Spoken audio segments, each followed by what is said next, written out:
Howdy, I'm Sergey Drachev from Cambridge, Ontario, Canada, and today we're talking about Nikon cameras, specifically Nikon D7200 versus Nikon D5500. And why I have something to say on this is not because I'm a professional photographer. I'm not. I'm actually a trucker, and if you check my video channel, I mostly do trucking videos, but I also like photography, and I'm a photography enthusiast. And this video will be of interest to people like me who mostly shoot outside in daylight. Let's say you want to do landscapes, some sports, some wildlife, and you don't need to shoot in extremely dim conditions. And want to have some extra money, when you have a hobby, you spend money on your hobby, right? So over the course of the past year and a half, I tried, and I actually had a hands-on experience with many expensive cameras and not so expensive cameras. Like specifically, I liked Nikon D5200 and Nikon D5300 very much, but I got frustrated with the autofocusing, issues. Basically, as a non-pro, I really wanted to be able to shoot video basically with full auto focus, just the same way it's done with your smartphone or camcorder, right? And I remember I went to a marine park here in Niagara Falls, and I was trying to video a whale. It's not exactly a squirrel, right? It moves like 1 kilometer an hour. And I had Nikon D5300, which can shoot 1080p at 60 frames per second. And great camera, I did a tour of Niagara Falls from a chopper. And even using basic lenses, I got terrific results, Like, one thing I learned is that when you use cheaper cameras like APS-C cameras like Nikon D 7200, you need to use better lenses because the sensor is small, so you want to give it quality light, And so when I went to that marine park, the Nikon D5300 had trouble, it was constantly zooming in and out. I was just trying to use the autofocus feature, and of course, as everybody knows, unless it's a Canon 70D or 80D or Mark 7D Mark II, they have the same type of autofocus as camcorders, right? What is it? Phase detection?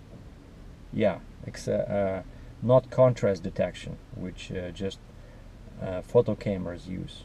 Or is it vice versa? But anyway, so the only DSLR you can use for full autofocus is Canon. But I like Nikon's better because I believe the picture is richer because the sensor is bigger. Like if you compare a Nikon crop sensor camera to Canon, that's why it has 1.5 multiplier instead of 1.6. It's because the Nikon sensor is bigger, so you get better details. I just like colors better. But anyway, so after that fiasco at the marine park, I gave up on DSLRs, and I stuck with just Panasonic camcorders, and now I'm recording this with a GoPro. But sooner or later you want to get back to photography. So I think 1 year later I got a much more expensive full frame D750. I was not too happy with it, and then I tried D7200, even D810 I had for a few months. The one that over here in Canada cost like 3,500 bucks Canadian. And I got the small Nikon D5500, which just came out at that time. And the image quality, I should say, especially when you use, let's say, prime lenses. I had that Nikon 20mm 1.8 and 85mm 1.8. The image quality was fantastic. It's still 24 megapixels sensor, Xperia 4 processor. So 5500 will cover pretty much, if you're shooting especially in daylight, like outside, not in dim conditions, the results are pretty comparable to to full frame DSLR. And the only reason why I got rid of the D5500 and why I got this one, D7200, basically was the viewfinder and the form factor of the camera. Now, few people realize, but on something with 5, that's a cheaper version of APS-C sensor. With, of course, 7, 7200, 7100, that's a more professional camera, and you can usually tell a professional camera from a pure enthusiast camera by how many options you have on the body to get access to different features like ISO, you know, quality, white balance. It's real easy on 7200 to change any settings. You don't have to go to menu, like to the menu. Pretty much each function has its own button, where here you, for example, to change white balance, I just press this button and then I use this dial, right? And it has a forward dial, it has the rear dial. So, but the main difference between 5500 and D7200, they use the same sensor, same processor, and processor is very important. If you go to, you know, one website I discovered like about a year ago, where they test lenses, and you take the same lens and you look at the perceived sharpness of that lens with, let's say, D5200 Nikon and Nikon D5300, and even though people will tell you, hey, it's the same camera, right, the same sensor, but what they did change in D5300 is the processor. D5200 had Expedia 3, the same one as used on the older D610, whereas D5300 got the new Expedia 4 processor. And right away on DxOMark you see the difference, that D5300 with the same lens, pretty much any lens you put in, the perceived sharpness in megapixels will be better on D5300. So the processor is very important. Some people say, oh, you gotta wait till like 1-2 generations pass. Let's say if you have Expedia 3 camera, wait till you get Expedia 5. But even 1 generation makes a big difference. And so D7200 and D5500, they have the same processor, the same sensor. What's different mostly, and that's why I switched, is the viewfinder. First of all, there's different types of viewfinders. There's a pentamira and pentaprism. Let's just say that pentaprism is brighter. It's a different technology. So D7200 uses pentaprism versus pentamira on D5500. So you see much better in the viewfinder. But the most important thing is that D5500 only gives you 95% of coverage. Like, let's say you're shooting a portrait and there's some trees around, and you carefully compose your frame, you frame your shot to avoid all these, you know, twigs and branches, and you take a shot and you thought you had it, and then you look at the image on your computer on the bigger screen, and you see there's a whole bunch of different objects that you didn't suspect would be there. Why? Because the viewfinder only gives you 95% coverage. You know, it can be really annoying, and because it's a crop sensor camera to begin with, you don't want to crop too much, you know, because you're going to be losing quality, you know, and details even further. And so that's the big difference, that Nikon D7200 gives you 100% coverage. Basically, whatever you see in the viewfinder is exactly what you're going to see in your final image, and the viewfinder is brighter, and so bigger, right? Basically 100% versus 95, but also the picture itself is bigger. It's easier to see the details of the image when you frame your shot. But so that's the main reason why I think this camera is much better than 5500. But also the second reason was, as I mentioned, you got to use professional lenses. Like this is here is I got it. It's pretty heavy, but that's what you got to do. This is a Sigma 24-105 f4 lens that I'm using with this. So I'm getting 36 to 157 millimeters in 35 millimeter equivalent here. So 36 157 you know, it's a great zoom for basically general photography. And what I'm gonna get is I'm gonna get either a Sigma 10 to 20 millimeter f3.5 or Nikon 10 to 24 f3.5 to 4.5, just for basically landscapes and wide angle, and then I'll take care of the telezoom later on, because I want to do landscapes, and I want to do general photography and also wildlife, you know. And Nikon 200 to 500 millimeter lens is pretty inexpensive and a great lens to use with one of these APS-C sensor cameras, because 200 to 500 you get 300 to 750 mil with no teleconverters, you know. But when you use such quality lenses, usually they're heavy, right? And what I find is that D5500, it's too small, you know. Like the camera itself is like 1 pound 400 grams. Like even this lens over here, it's 2 pounds, just the lens, so 800 grams. And so when you put it on that tiny small camera, it's very difficult to balance it. It's kind of like you have a huge lens and a tiny camera in the end, you know. And the camera itself, especially when you have like a bigger hands like me, it's very difficult to hold it, you know, with a big lens. And it was not comfortable for me. So this body D7200, it's bigger and the grip is much more comfortable, so it's okay to hold it even with this, you know, with a heavier lens.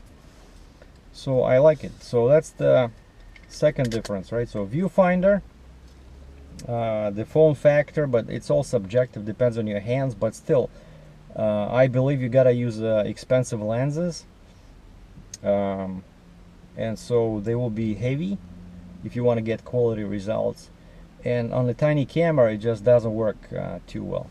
And difference number 3, of course, if you want to do wildlife and landscapes, it helps to have a weatherproof body, and that's what this camera has, whereas the Nikon D5500, just basic camera that can be damaged by the rain, you know.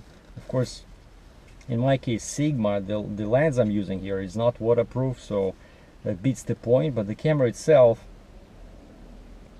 is designed to handle bad weather. Also, a couple of minor differences, like for me at least, the display on the back has higher resolution than on D5500, but it's fixed. You cannot, you know, like the 5500 has a flip screen, which can be great when you know, filming yourself, or you want to do like a low angle landscape, but I don't really use that. Even to film yourself, I think it's much better to use something like, you know, like a GoPro, or I use my LG G4 phone on the same stand I'm using now with a GoPro, and I can put my picture on the front, right? So when I'm shooting myself, I don't know, just I think a DSLR, it's not very good when you want to film yourself. It's too heavy most of the time. Even the 5500, once you put a lens on it, you know, just to carry it, like I got this thing, right? I tried using with a Panasonic what is it, FZ300, and it was okay, but I don't even think of using this. If I put this on it, it'll be too heavy, you know? And so yeah, so viewfinder, form factor, display, weatherproof versus non-weatherproof D5500. And then also what makes this camera more professional is that you have two slots for memory cards, which is important if you're doing some kind of if you shooting, you know, professional. Maybe somebody invites you to, you know, I don't know, do a wedding or something for money, right? So you want to have a second card there in case something happens with the first card, you know, or even just for overflow, or for one card can be for stills where the other can be for videos, you know. It's a professional feature. All expensive, super expensive professional cameras always give you two slots, because you always want to have a backup to your images, right? So because let's say if you're shooting a wedding or something, you know, and then you come home and you discover that the images on the first card were destroyed, what do you tell the bride and the groom, you know? And what else? When I had D5500, one feature I was missing was the ability to shoot time lapses straight in the camera, and this one has it built in. So it's not, well, D5500 can do time lapses, but it cannot build it into a movie. You have to use a third-party software to combine all these like hundreds of images into a MOV file or MP4 file, whereas this one has it built in. So basically, let's say you set your camera on the tripod and you want to do like a night sky time lapse, you know, it has all the features you need to receive the final movie already out of the camera. And then you can just take the card out, put it in the in your computer and download it, you know, to YouTube or send it to your friends. I think it's a great feature. I don't want to be using third-party software when I don't have to. And one other thing, so the viewfinder, the display, the weatherproof versus non-weatherproof, the modes are pretty much the same. More dials than on the D5500 on this one, right? So it's a bit heavier, about 30% heavier. So this way the body weighs I think just over 600 grams, basically 2.5 pounds, no, 1.5 pound versus the just 1 pound on D5500, but easier to hold. I think the shutter speed, right? The shutter speed is the maximum is like 1/8,000th of a second versus 1/4,000th of a second. But anyway, so that's what the big differences are, in my opinion, and that's why if you want to get great results, the same sensor, the same processor, but basically much better functions built around them. So I think this makes it a better camera. Sorry, forgot one more thing, and I knew I forgot something, and I realized that only after I switched off the camera. The autofocusing system is much better on the D7200. It's the model. If you look at the specs, the model of the autofocusing system is different. It's pretty much, if you compare with D750 and I think Nikon D4, it has the same. So D7200 has the same autofocusing system as much more expensive full frame Nikon D750. It's the same make and model, and the sensitivity, very important, the sensitivity of the autofocusing system in low light is -3 EV on D7200, whereas on Nikon D5500 it's only -1 EV. So -3 compared to -1.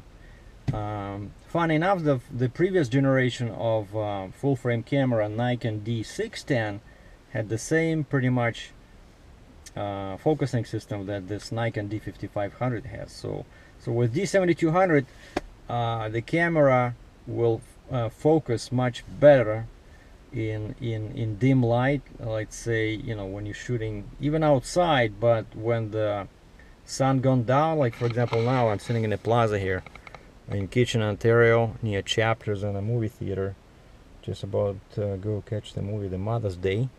And as you can see, it's very cloudy, and the time now is about 5 o'clock. So in conditions like this, especially if trying to take a picture of something moving quickly, I would say D7200 will do a much better job than D5500, which makes this camera, in my opinion, much more suitable, let's say, for wildlife photography, you know. That's just one last thing that I forgot to mention during my main segment, main portion of the video. So thanks for watching. See you next time.